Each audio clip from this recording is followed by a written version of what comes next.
bareng Dul dan juga Al. Halo. L-nya nggak ada ya, kemana ya L? Lagi di rumah bokap. Wah, oh berarti di mana itu, daerah mana? Pondok Indah. Pondok Indah. Ya, Gitu. Musik kita ngebahas tentang musik aja ya. Musik menurut Dul sama Al itu apa gitu? Sangat dasar banget gitu musiknya. Apa itu musik gitu? Menurut Dul dan juga Al. Rangkaian nada ya, rangkaian nada yang dihasilkan dari hati seseorang. Dari hati seseorang.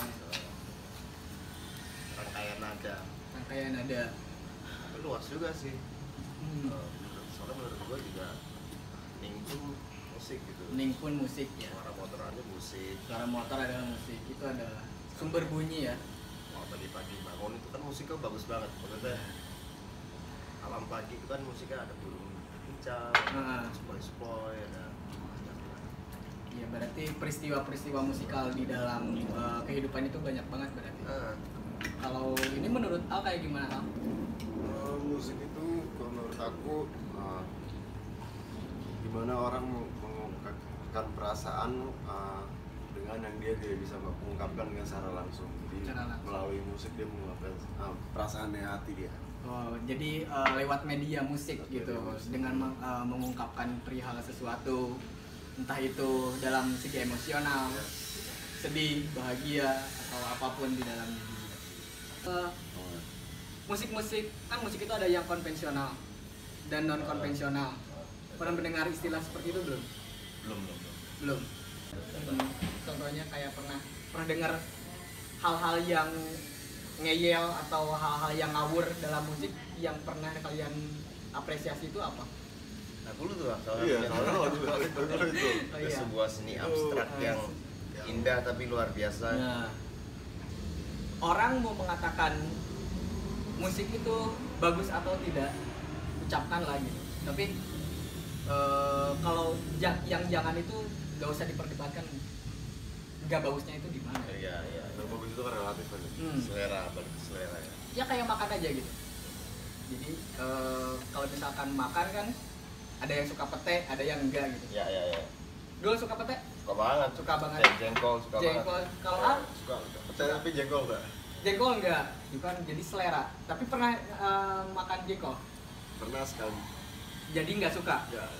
Karena apa? Karena apa? Karena pernah dialami gitu. Dia bilang kayak Al pernah bilang nggak suka jengkol, tapi dia pernah mengalami makan jengkol. Kayak saya mungkin dengar musik ini, wah nggak enak. Bilang aja nggak enak, tapi udah pernah mendengarkan ya. Dan ini wah enak, ya udah karena sudah mencicipi. Sama halnya kayak makan juga sama gitu. Tahu tentang komposisi apa? Ada nggak? Ada yang tahu nggak? Ya komposisi ya kalau menurut gua itu ya kita bangun harmoni, menangkap pola gitu kan. Pola harus bangun harmoni. Ya harus bangun harmoni. Dikasih lirik apa enggak? Ya kan nada-nadanya kan ditangkap dulu tuh. Nada yang cocok gak nadanya gini. Song kalau ada nyanyian ya, songnya gini, partnya gini cocok gak? Oh, oke, kalau udah cocok, berarti kita masuk tahap membuat lagu itu kan. Terus gua kalau habis buat lagu ya kita rekaman tuh kan ada tracking, ada kita rekam semuanya melalui piranti itu, tracking, terus habis tracking mixing, mastering, jadi ya itu kita bangun menangkap pola yang cocok gak nih dibunyikan dengan untuk enak didengar. Terus akhirnya kita rekam. Itu sih kalau komposisi. Kalau dari Al komposisi itu apa sih dalam bermusik itu? Kalau zaman sekarang itu kan dunia di musik ini kan udah campur aduk ya. Misalkan rock, campur contohnya Linkin Park pakai DJ, Limp Bizkit juga pakai DJ. Mengcombine antara musik bergenre A dan B gitu, dikombine menjadi musik baru yang genrenya sebenarnya kita juga belum tahu ini apa gitu genrenya. Genre kan media yang buat. Iya, kan kalau genre kan biasanya media yang buat. Sebenarnya tugas kita itu adalah berkarya sebenarnya. Bikin apa aja gitu, nggak usah mikirin tentang genre kita apa gitu. Itu berarti Nah, saya juga pengen sharing tentang cara membuat karya gitu di wilayah komposisi itu seperti apa. Biasanya orang itu kan terpaku dengan adanya tulisan. Tulisan ini balok. Iya, tulisan apa itu literatur, tulisan cara yang terkonsep gitu. Tapi kita hal itu disampingkan terlebih dulu gitu. Karena Tulisan tuh sama maksudnya kayak aturan bukan maksudnya? Ya bisa juga dalam aturan itu. Tapi yang harus kita utamakan yaitu daya ingat gitu. Setelah kita mengingatnya, kita membuat notasi atau literaturnya seperti itu. Kalau gue ya dari pengalaman pribadi itu jadinya kayak kurang aja gitu, kurang mungkin bisa dibilang kurang dari hati gitu ya. Iya. Tapi kalau kita dapat mood yang bangun tidur pagi lagi jauh cinta misalkan asik genjreng aku cinta kamu, itu kayaknya enak aja gitu. Kalau gue sih gitu biasanya sih. Terus juga akhirnya dapat moodnya dibikin dulu terus ingat-ingat ya. Kalau dari Al gimana Al? Biasanya kalau bikin suatu komposisi musik biasanya apa yang dimulainya apa dulu? Kalau aku sih biasanya mainnya di software FL, jadi kayak main di elektronik jadi gambar semua. Ya. Jadi kalau gue tuh lebih kebanyakan sih bikin ngasih musik dulu sih. Iya. Lirik nanti bisa di nana gitu. Iya. Pengaruh lirik dalam musik itu apakah harus selalu berpengaruh atau tidak? Kalau bagi gue sih pengaruh banget. Apa dengan nadanya kayak gimana, bunyinya kayak gimana gitu. Misalkan ada mood yang alter kidul, jadi nemu nadanya langsung sama liriknya tuh udah rata-rata nggak perlu diganti. Jadi menurut gue sih ngaruh banget untuk musik itu harus. Iya, berarti si lirik itu untuk menyampaikan sesuatu pesan. Nadanya itu, jadi enak pesan, apa enggak dengan lirik itu? Pesan secara yang mereka tahu juga kan, secara konvensionalnya seperti apa dalam bahasa entah itu bahasa Indonesia, bahasa Inggris gitu. Yang dimengerti mungkin ya. Yang dimengerti. Kalau Al, biasa kan instrumen, kalau DJ kan instrumen. Biasa kalau dari DJ ada liriknya atau enggak? Dulu sih bikinnya karena masih zaman di EGM cuma instrumen aja sih. Cuman pas kalau bikin lirik, karena gue juga bukan songwriter kayak dulu, jadi masih cuma bisa nana doang sih, kalau lirik masih belum. Itu juga bagian dari lirik juga sebenarnya ya. Atau apa gitu. Ya sebenarnya tergantung apa yang direkam. Gitu aja sih. Direkam. Kayak gitu. Sebenarnya yang saya tahu kadang orang itu lebih mengerti, lebih paham atas isi lagu itu karena adanya lirik gitu. Iya. Orang mengerti, orang bisa sedih, orang bisa bahagia, orang bisa merasakan hal yang sama dengan adanya suatu lirik. Karena lirik dan pesan yang disampaikan itu sampai gitu dengan adanya suatu lirik. Gitu. Apakah dengan musik gitu? Apakah bisa menjadi suatu pesan yang sama gitu? Kayak kita identikan biasanya kalau dari musik mayor, nada mayor itu biasanya bahagia. Kalau minor itu sedih gitu. Apakah itu selalu berlaku gitu? Tergantung liriknya juga sih. Tergantung liriknya juga kan, berarti tergantung liriknya. Kalau misalkan taruhlah saya bilang musik yang paling sedih menurut Dul apa? Menurut gua lagu yang paling sedih. Yang paling sedih menurut gua banyak banget. Satu aja. Al dulu apa Al? Dari Beatles. Let It Be. Iya, karena pesannya dapat banget pasti ya. Dan irama musiknya juga bikin menyentuh banget. Kalau Dul tidak ada tuh. Dulu dari Edward's Hand. Dulu If I Thought You Ever Change Your Mind. Menceritakan tentang apa gitu? Ya apa? If I Thought You Ever Change Your Mind. Jika seandainya kamu berubah pikiran, menceritakan hal-hal yang akan dilakukan kalau seandainya dia nggak pergi. Wah, edan pisan. Dan itu emang Andrea setiap gue denger tuh langsung, itu lagu yang paling gue denger tuh kalau lagu denger kadang gue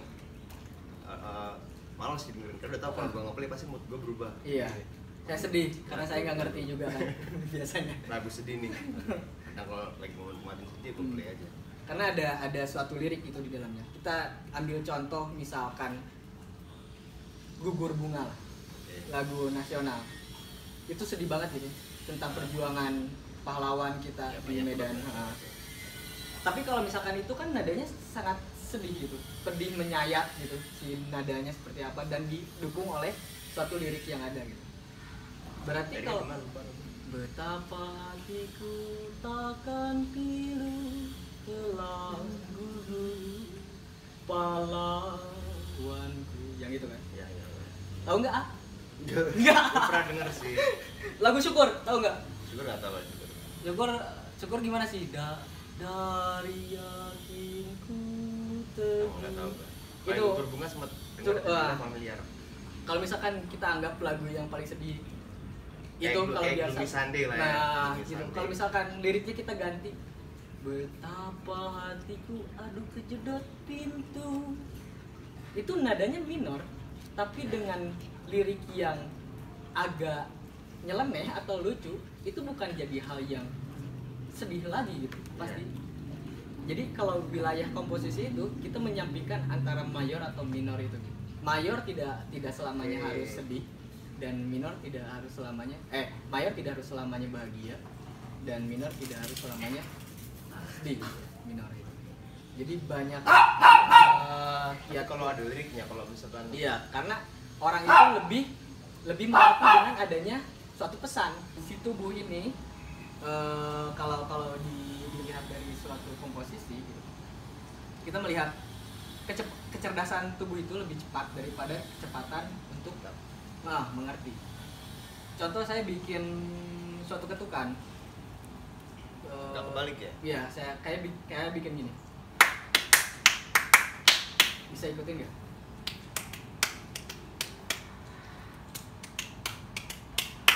Sama nggak? Sama. Itu cuman ada panjangnya dan juga kecepatan Iya. sama gitu. Tahu nggak berapa tadi ketukannya? Berapa kali? Nggak tahu. Ya mikir dulu berarti. Pasti mikir dulu kan. Tapi ini lebih cepat mengerti karena kita lebih tahu juga kan kecepatan tubuh itu. Insting mungkin ya, naluri ya, Ngerti juga kan. panca indera. Dari setiap indera juga mempunyai pengaruh apa yang kita pegang, apa yang kita lihat. Dari kita nggak usah dihitung gitu. Proses berkarya menurut Dul dan A pasti berbeda gitu. Proses berkaryanya gitu pasti berbeda. Malahan dengan saya juga gitu. Itu kan kayak konsep Cinta abadi. Cinta abadi. Jadi waktu itu tidak terbatas gitu. Cintanya nggak berubah-ubah gitu maksudnya. Tidak terbatas gitu. Mau Apa yang sampai tidak terbatas? kapanpun. Waktunya apa cintanya? Ya waktunya tidak terbatas Oke. dan tiada saat membosankan gitu. Dicarinya dengan rasa, ditekuni, dan juga dialami. Dan itu prosesnya diaplikasikan dengan pengkaryaan. Dengan karyanya seperti apa gitu. Orang bisa naksir dengan satu kali naksir, bisa aja itu gampang banget gitu. Sekali naksir udah gampang. Aku cinta kepadamu, itu gombal.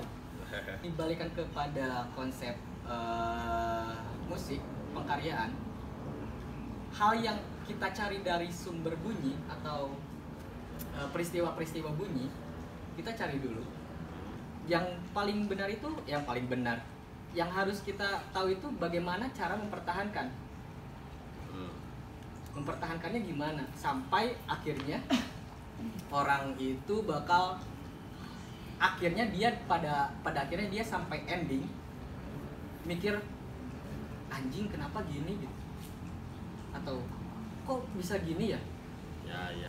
dengan mempertahankan tersebut gitu, mempertahankan si pola waktu yang dia punya gitu. dengan hal-hal yang membuat seseorang itu menjadi suatu penasaran. Wah, filsafat banget tuh ngomongnya lu. Proses harus ada proses apa berarti dalam suatu karya? Kreatif berarti. Ya.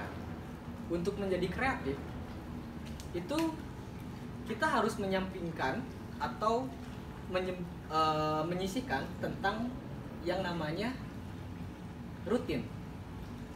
Rutin maksudnya gitu. Konsisten. Rutin hal-hal yang rutin.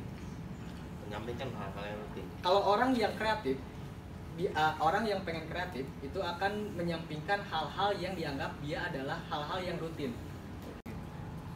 Karena hal-hal yang rutin ini adalah suatu kenyamanan gitu.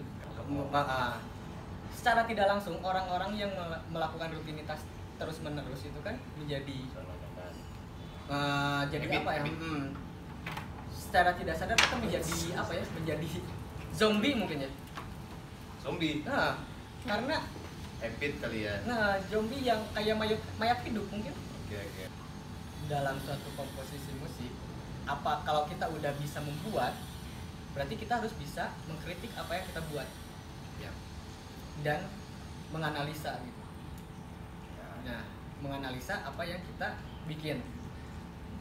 Menganalisa kita yang kita bikin ini bukan hanya dalam musiknya saja, tapi menganalisa dengan atas kejadian-kejadian yang ada di sekitar kita juga.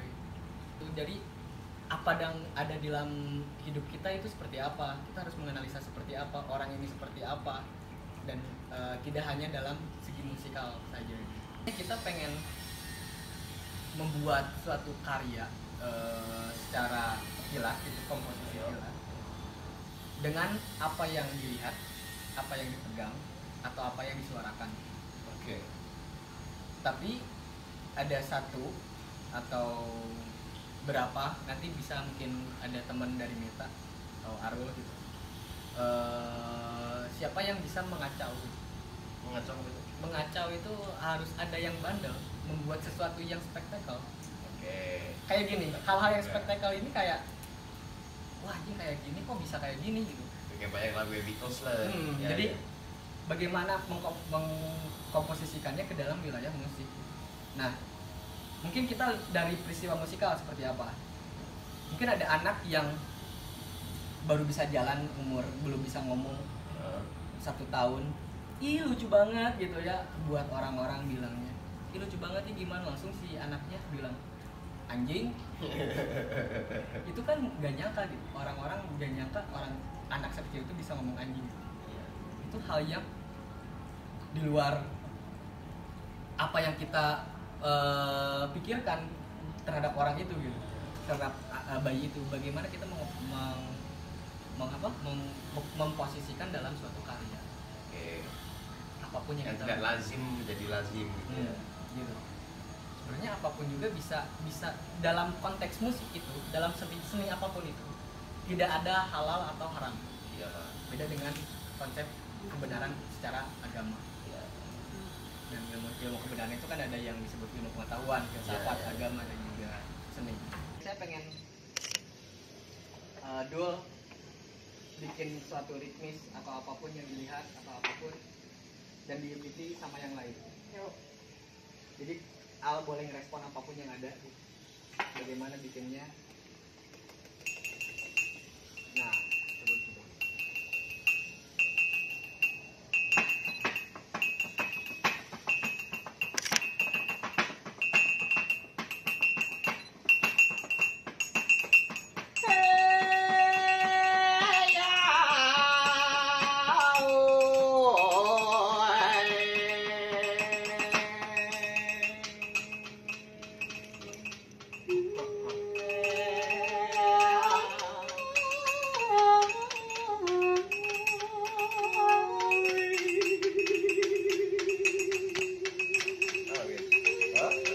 coba.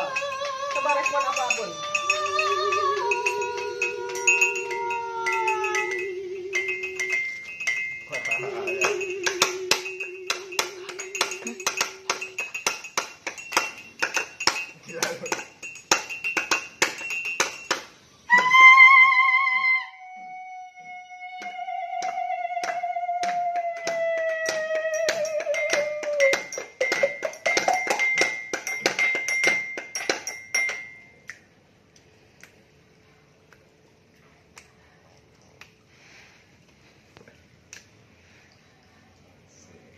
Oke, bermula dari Dul dan berakhir juga dari Dul gitu. Dan itu suatu komposisi yang sangat indah, bro. Asik banget. Kalau membuat suatu karya itu lebih bisa merespon apapun yang ada gitu Iya. dari setiap apa yang kita lihat, apa yang kita pegang. Main ngawur, yang penting enak. Tapi nggak egois gitu. Iya. Iya. Ngeblend. Yang lain kan gabungin energi antara lain. Jadi interlocking juga saling bikin secara simpelnya mau gimana komunikasi, bagaimana cara merespon, gimana kalau misalkan ada burung gimana ngerespon burung kayak gimana, Iya tuh kadang-kadang pagi itu. Nah. respon anjing lagi jalan ya,